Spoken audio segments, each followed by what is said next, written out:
reactions. We talked about substitution, nucleophilic, bimolecular reactions.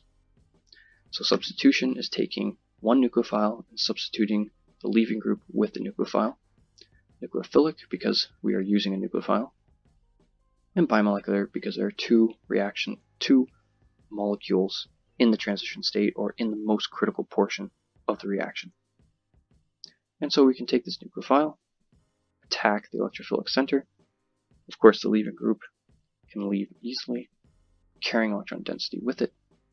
And the one-step Sn2 reaction will proceed to create the nucleophilic electrophilic bond and then a leaving group. And so we can go through an example, and we can also look at the geometry during the reaction. So we start with a carbon that is sp3 hybrid.